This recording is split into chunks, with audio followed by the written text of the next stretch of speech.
meron akong anak, hanggang sa kaupo-upuhan, ay yun talaga i-instill ko sa kanila na walang karne. Total naman kung walang karne, itidiretso natin. Walang fast music.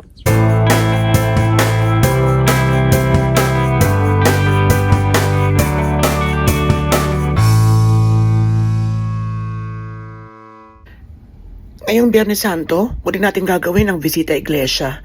Bibisitahin natin ang 7 simbahan dito sa aming area. At magdadasal tayo, magpapasalamat sa Panginoon sa pagtubos niya sa ating mga kasalanan. Gusto ko ring malaman ang inyong mga ganap tuwing Biyernes Santo. Kwento kayo ha.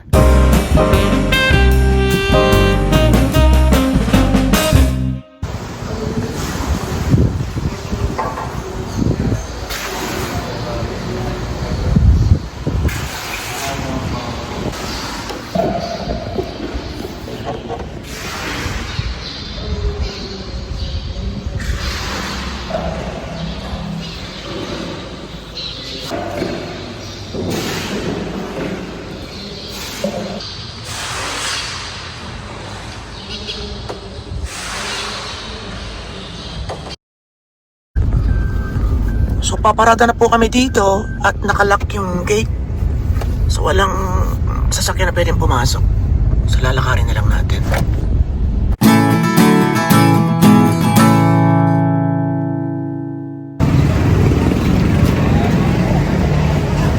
Wala po, sir.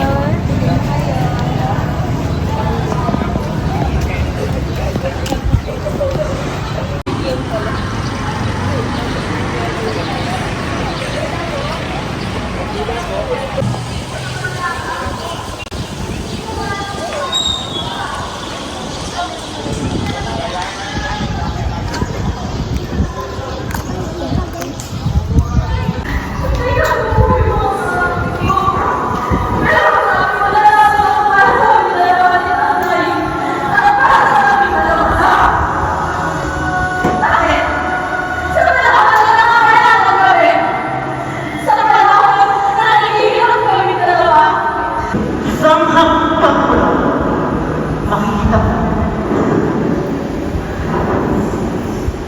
Talaga ba hindi mo yung mga ha?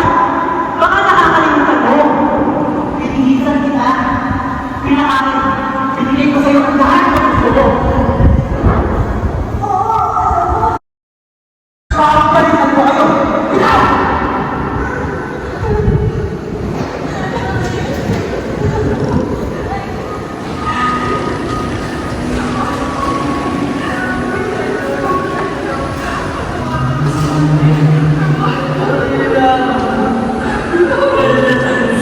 Okay, so yan po, kagaya rin ng ibang mga lugar ay di sarado rin ang mga tindahan. May mga ilang bukas, pero sa pangkalahatan ang dali bukas. Ay, sorry po. Pero sa pangkalahatan ay mga 90% sarado mga businesses, mga tindahan lahat. Ewan ko ang gasolinahan. Meron na siguro bukas na. Meron.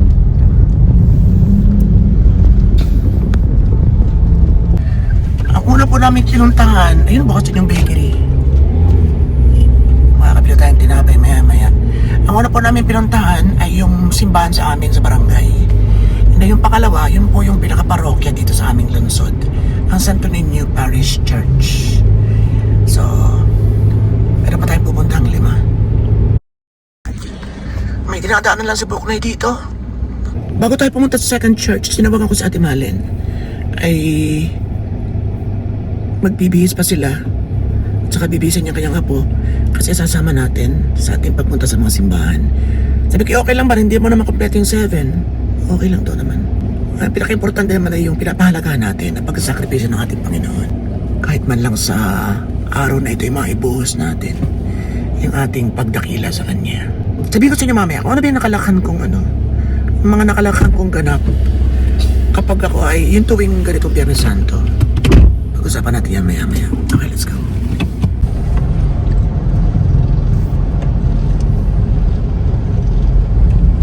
Kami yung hindi na maglalalayo. Dati naabot pa kami ng south sa maraming bayan kami pinupuntahan. Pero ngayon ay medyo control at mahal ang gasolina. Sana nga kumasya itong 1 bar namin ngayon. Kaya dito lang kami sa malapit-lapit. Sa malapit-lapit, sa malapit. Nakaliban na raw ang mga timalan, so dadaanan na natin. Ayun, nandun na nga sila.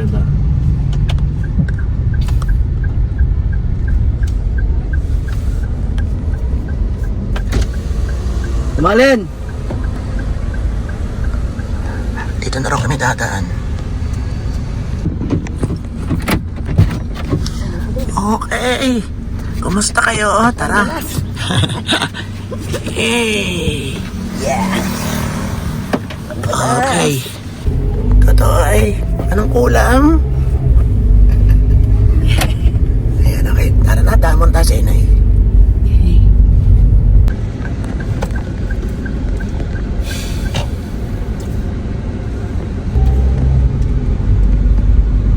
Pero may dala ko na.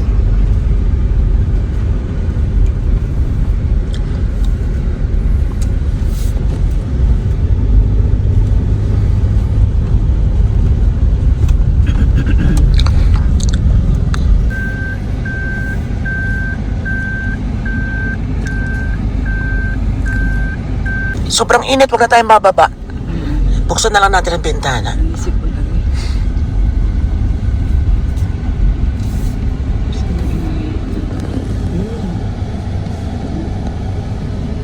Puto yung alam tulong.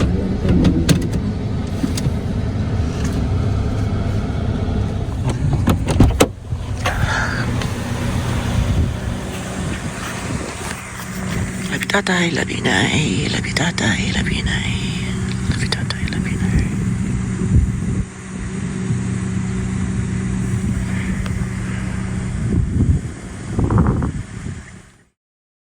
At dahil mataas ang gasolina, wala muna tayong favorite at social na shell. Kahit saan tayo. Pero, titignan muna natin ang shell kung nagbaba. Kasi kung nagbaba at mga 50 lang diferensya, centavos lang, edi dito tayo. Ay, hindi mataas ano? 106. 106. Sarado ang Shell. So talagang yon. Talagang doon tayo pinapupunta sa ano? Sa mura. Nang hindi tayo makakonsensya. Nakonsensya pa. Eh naghahanap pa ng mura. Ayan o. Ayan. So 105. Ayan po, close sila. Okay, so doon tayo sa 103. Ayan. Tunog lang siguro ang pangalan ng iba dahil ang tagal na. 500 lang tayo. Sir, magandang hapon po. 500 lang, di carry.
Ayan, dito sana kami kaso merong parada. Merong ano, may prosesyon yata. Ayun. Okay, so dito na tayo sa sunod.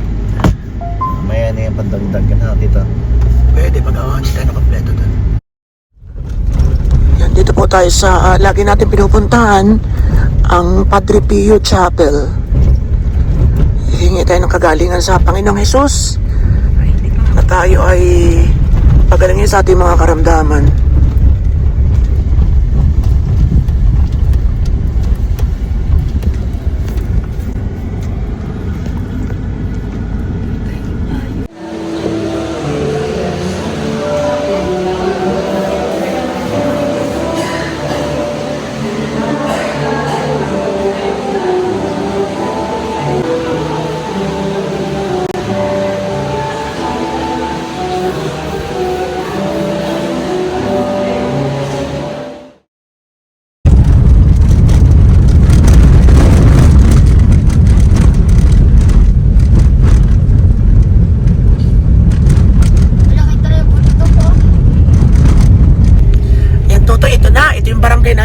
bata pa kami, ang komunal. So makikita mo't madadaanan yung aming dating lugar. Kaya lang wala na yung bahay. Nabenta na. At least makikita mo, ito rin mismo komunal na to ate. Kasi na tayo. Komunal na to. Yan yung kay Asi. Yung dulo na to yung kay Asi na. Ayan, so tanda ko pa mga apelido ng mga kapitbahay namin. Asi, Briones, Bautista, Ines, Lagi ka nandito. Kahayot, ano ba baga? May Kahayot baga. Sanchez, Magbuhos, ano pa nga baga? Paglabas natin dyan, Sanchez na. Paringit. Eto na.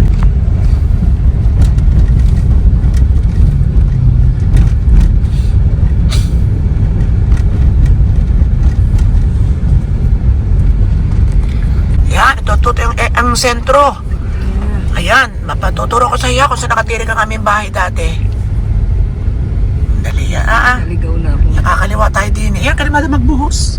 Mm. Ayan, man din sa atin. Ari kayo na aling Marsing. Ari na. Mm. Yan, tutoy kantong yun. Ayun. Amin yan. Ano na yun? Yun ang school. Yung green na Ari yun. tutoy kantong ari yan ay amin. Simula din sa blue na ari. Papunta rin sa dulong yun. Amin yan. Nakakamiss nga naman. Nakita mo yan. Namimiss ko eh. Ibig sabihin yung lupa yan. Oo, nakakalungkot. Binalitan nyo. Binanta ng tatay. Mga bata pa kami. Anong gagawin? So, yan. Ayan. Oo, yan. Ayan, hanggang- Simula din hanggang din hanggang doon. Hindi sa may tanim na Ay rin. pala eh. Ang laki. Ay, pero kung naupa ngayon yung dalawa doon, ng 9,000 a month. Yung dalawang pwesto. Ayan ang komunal. Yan ang school, Lola? Bibilin ko ulit. Yan ang school? Yan ang school. Yan, totoo school. Diyan kami pumasok lahat. Ang lula ko dyan din pumasok. Valedictorian. Oh, wow. Yan, totoo yung aming simbahan. Second honor lang.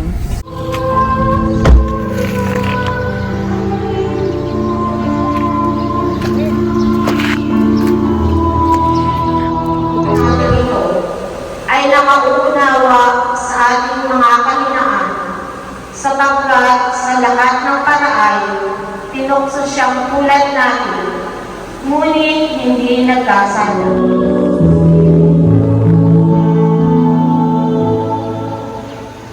Ang pagpapasakit ng ating Panginoong Kristo ayon sa Santo.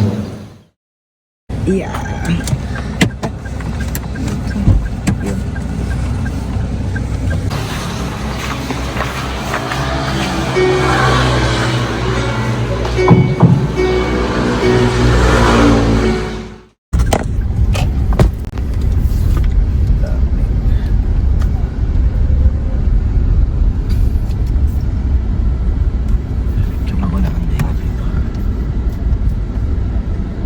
Awas ikaw. Awas.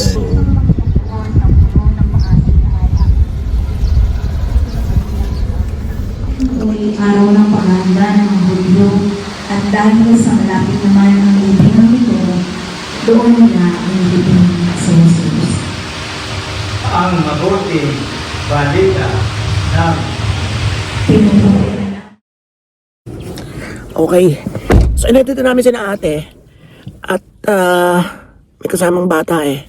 Ay, sobrang init ngayon. So, inatid muna namin sila. Yun, maraming salamat yung pagsama sa aming Bisita Iglesia. Usapang Biyernes Santo, o usapang Holy Week. Particularly itong Holy Thursday at Holy Friday. Hindi po, actually kahapon may nag-aaya na sa akin. Kagaya rin last year, inaaya ako sa beach.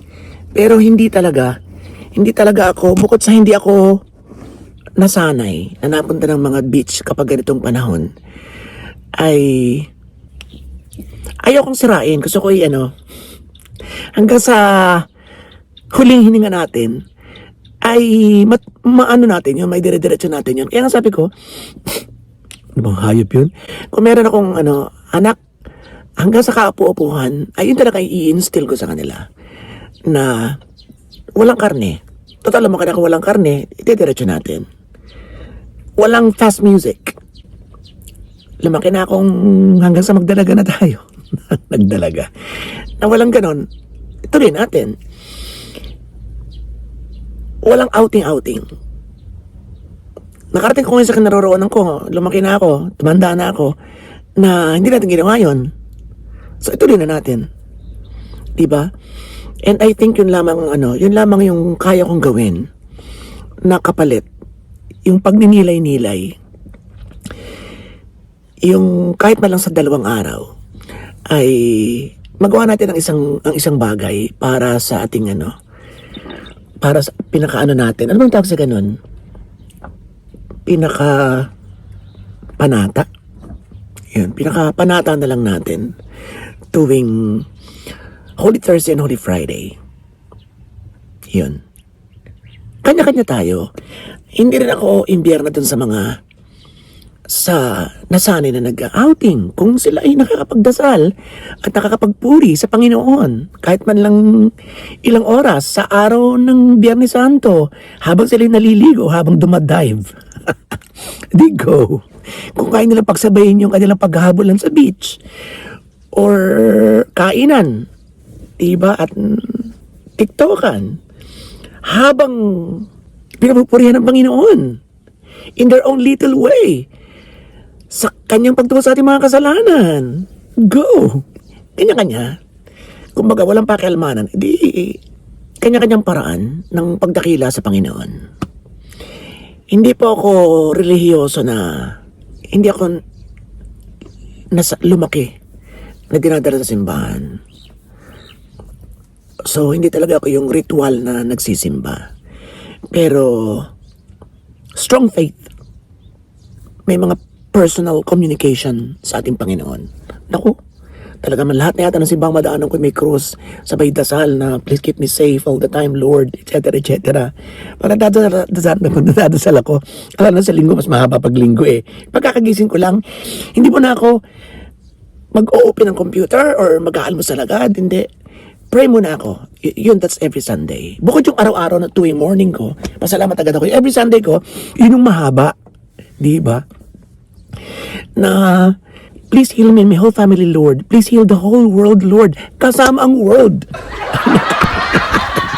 Nabagsak tuloy. Nabagsak ang camera. Umalma. Ayun. So pagdating sa ating way ng pananampalataya, hindi ako nakikipagbardagulan, hindi ako nakikipagdebate. Parang hindi maayos ang pagdebate katungkol sa Panginoon or something. Pero yun nga, kanya-kanya nga tayo. Kaya nga hindi ako nangingialam kung gusto mong maligo, kung gusto mong mag-outing, sanay kayo mag-ano. Eh, buhay niyo yan eh. At kung sanay naman ako na talagang strictly no meat, no fast music, no outing kapag Biyernes Santo, ay di, yun din ang nakasanayan ko at yun din ang gusto kong gawin. Diba? Eh, nakikita naman ng Diyos ang lahat. Yun. So, Diyos na lang huhusga kung sinong tama, sinong mali, sinong okay lang, ganun. Kayo ba? Curious lang ako. Ano yung nakasanayan yung ginagawa tuwing mahal na araw or particularly tuwing Biyernes Santo? Yun, i-share nyo ha at babasahin natin. Okay, so yun. Maraming salamat po sa inyong lahat and maraming salamat yung walang samang pagsama sa ating bawat kembot. This is Fernando Bato sa inyo nagdudugo sa mas. At mabuhay lahat ng Pinas sa masulok ng world. Batology pa more and more and more. Thank you.